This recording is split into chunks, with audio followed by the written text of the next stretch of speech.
I'm just actually in the middle of putting my makeup on, and Lucy climbed up. You alright, Luce? Hey? Are you okay? She just started grooming and excuse me, and she was biting her clothes, you know the way she does. What's she seeing? She looking out the window maybe now? You doing? You doing, Luce? She's giving a little kick. Right, hang on. Get the act together. Kind of done everything the wrong way round this morning, haven't we, hey? Good girl. Wanna go on the windowsill? What? Good girl. It's just fixing your collar. Just fixing your collar, baby. Right, I'm going to finish getting my makeup on. And, yeah.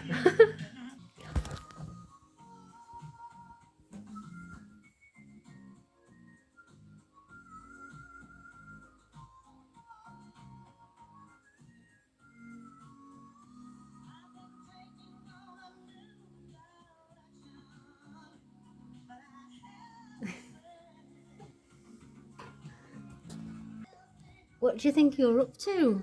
You know you can't go in there, don't you, hey? You know you can't go in there, it's dangerous. Flicking the ears to say go away. I will finish getting ready, honestly.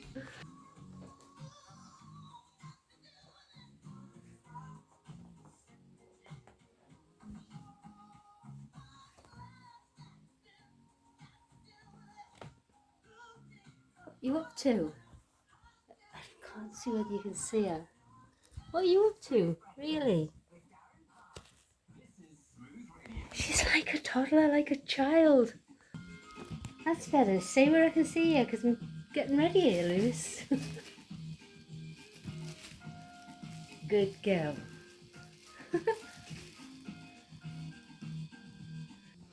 Well, that was a different start to my vlog. Where's she going now? Really, Luce? Do you know what? I should just start again, shouldn't I? Where's she gone? Back room. She's gone to have something to eat, I think.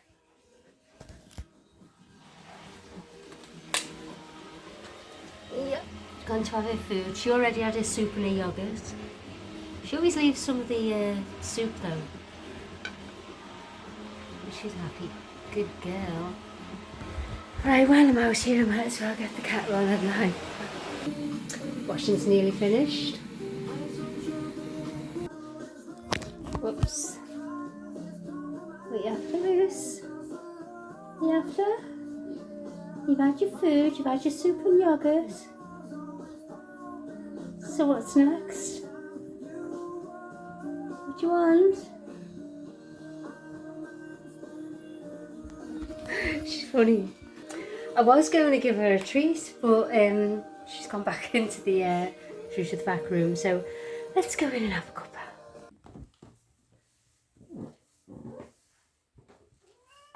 What do you want? You want to go in the button? What? Do you want to go in the box room? Can you see her?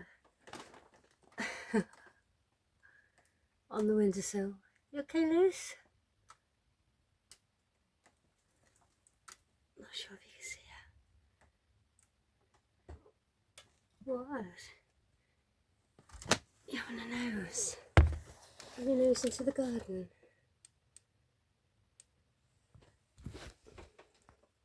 God, finally sitting down for me cuppa. What an eventful, is that 4 minutes? 6 minutes? 4 minutes. God. So I've been busy this morning, and that's why I'm only just getting my makeup on. I was ready and everything, I just needed to put my muck on my gob, so to speak.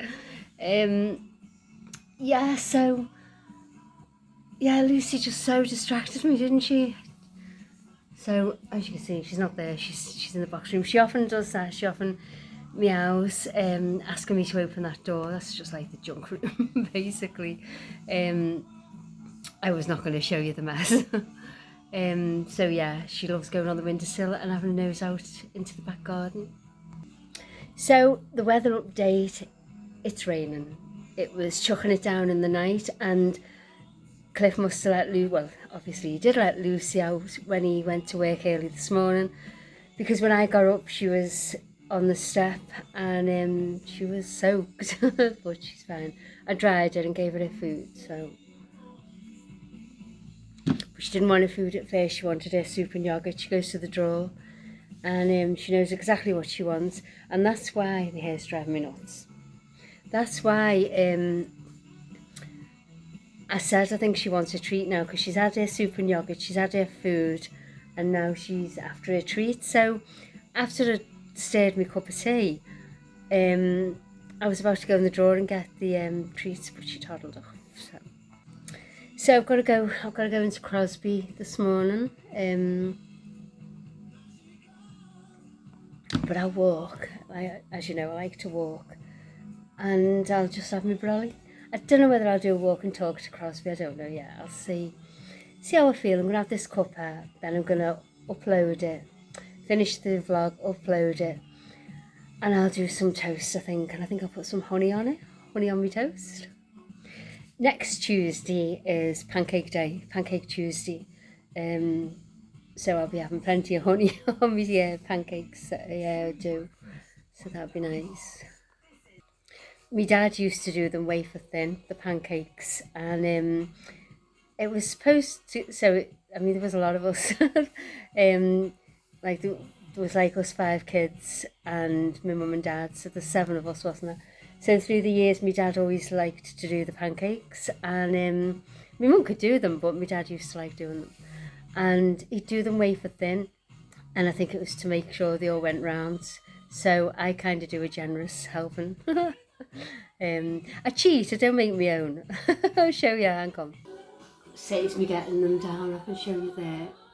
The pancake mixers.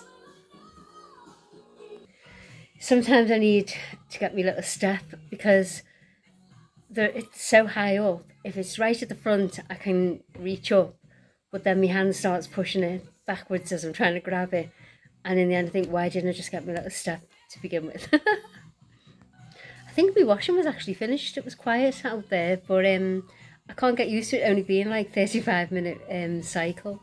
So I'll finish this and then I'll go and hang it on the maiden. Because can't hang it out, can I?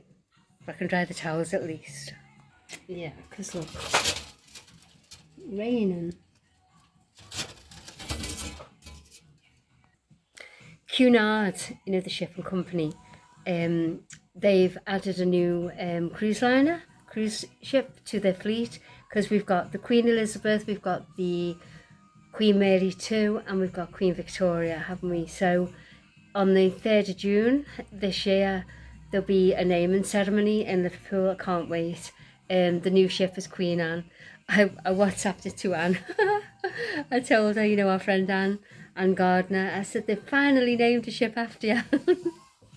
That's funny. So yeah, Queen Anne is, so if you want to write it down in your diaries or in your calendar, the naming ceremony, there's going to be all sorts at the pierhead for the naming ceremony, basically. She's on a maiden voyage. I actually wrote down where she's heading, so let me get my reading glasses on a minute.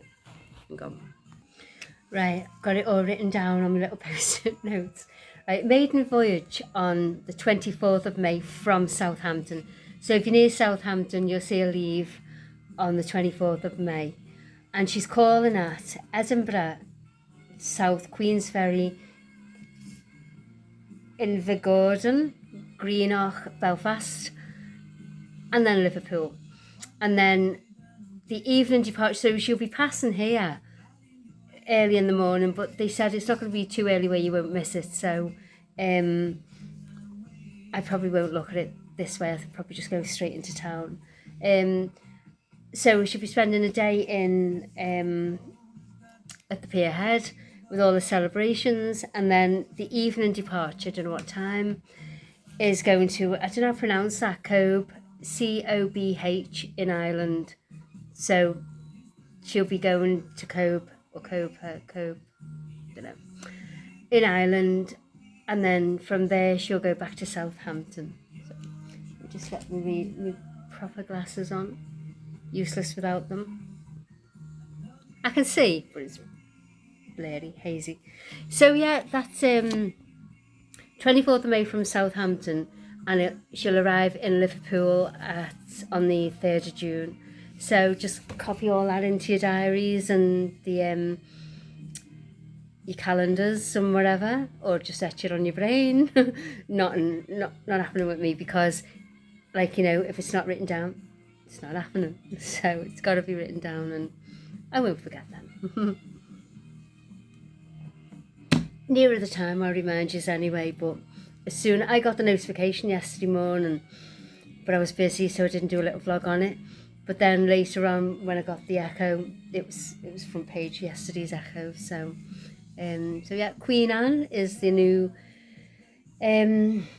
ship to join the fleet of the 3 queens. So now it's going to be 4 queens. Anne. So Lucy's still upstairs. I've just checked, and she's quite happy on the windowsill. So I'll leave her.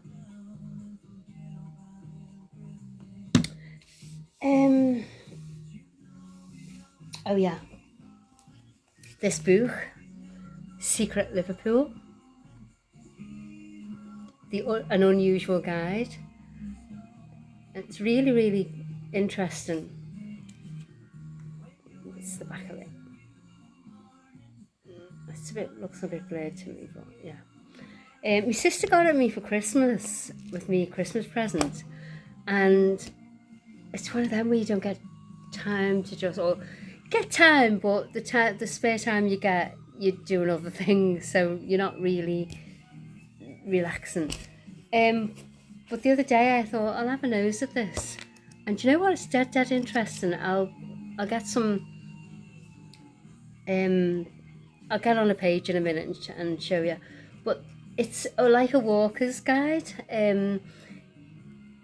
There's parts of Liverpool where you walk and you don't realise there's a bit of history behind that.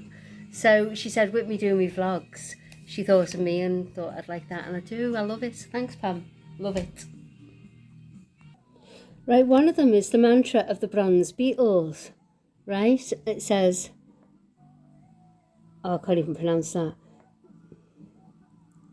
Anyway, it's at the pier head, as you know, with the Beatles statues. And this is on the coat and gone. So it's George Harrison's coat, and it's got a mantra. And gone. This is awkward to do to show you properly, because what I should have done is just done a video of just this. Right, the bronze statue. Yeah. I won't read it all. The bronze statue of the Beatles at the pier head is hard to miss, but as tourists jostle for position beside their favourite Beatle, their two-dimensional selfies miss the chance to discover a little more about the 4 lads who shook the world. Clearly a tribute to the Fab Four, this statue conceals 4 symbolic messages that rarely get the appreciation they deserve. Inspired by an early photo of the lovable mop-tops that once dominated the window of HMV's Liverpool 1 store, I remember that. Sculptor Chris Butler, it's hard for me to position this so you're not bored. Where am I? I've lost it. Let me see. Yeah, he commissioned Andy Edwards to produce a version in bronze. With help from the family, friends and fans of the band, Andy worked for 6 months on the material provided and had a silent version of A Hard Day's Night running on a loop in his studio to create pre-megastardom period piece. Right. It's easier to hold at this. I could fixate on something else and I don't know what to fixate on, so bear with me. Slightly out of step with one another and replicating the onstage order they took before giving up on live performances, each Beatle carries a totemic feature that sets him apart from the others. In his cupped hand, John holds 2 acorns cast from nuts found in Central Park, a gunshot away from the Dakota building, which refers to John and Yoko's Acorns for Peace campaigns in the late 1960s. The camera case slung over Paul's shoulder is a reminder of his marriage to photographer Linda Eastman. Really, really interesting. Because I thought the camera was, he's into photography as well, but his brother Mike is, so yeah, that's interesting. Under Ringo's boot, the L8 inscription is a link to his birthplace in Toxteth in Liverpool, because Toxteth postcode is L8, Liverpool 8. I actually knew that one, but I forgot about that one, to be honest. Following the band's brief fling with Hare Krishna, while on the film of the set of Help, George went on to become a serious devotee, and close inspection of the belt hanging from the statue's back reveals some Sanskrit verse. So next time I'm in at the Pierhead, I'm going to focus on these to show you. That'd be really interesting. Never, they're right. People just don't appreciate what they're looking at. They just, Beatles statues, let's get our picture. But yeah. So where am I? When asked about the meaning of the text, Andy says that it was inspired by an afternoon visit to his studio while he was working on George's coat. 3 gong performers from Liverpool turned up with various gongs, including a 6-foot diameter relic from George's old school, and began to play. Potters from across the Wedgwood factory found themselves drawn to the hypnotic reverberations, and as the performance ended with a rendition of Gayatri Mantra, I cannot pronounce that, so I do apologise. Many were too emotional to speak, inexplicably moved somewhere else, says Andy. It took another full day's work to inscribe the prayer onto George's belt. It was the common for Renaissance sculptures to carve their names on sashes. It's hard reading this, I am so sorry. Close up. Respectful of the team effort involved in his projects, however, Andy rejects the practice of adding his own signature. Oh, that was kind of him, wasn't it? I'll try and pronounce that at the top. Ombebuvasoir. So I apologise again for my pronunciation of it. So yeah, that is really, really interesting. I think that was all I'd read on that one. So, do you know, there's all sorts. It even mentions Potter's Barn, where I've done a vlog, which is like by Seaforth Waterloo, isn't it?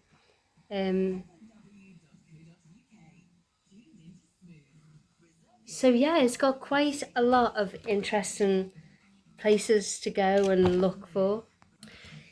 So yeah, Secret Liverpool, an Unusual Guide. Definitely recommend buying that. If you want the ISBN number, I'll put it in the description, but it's 9782361953249.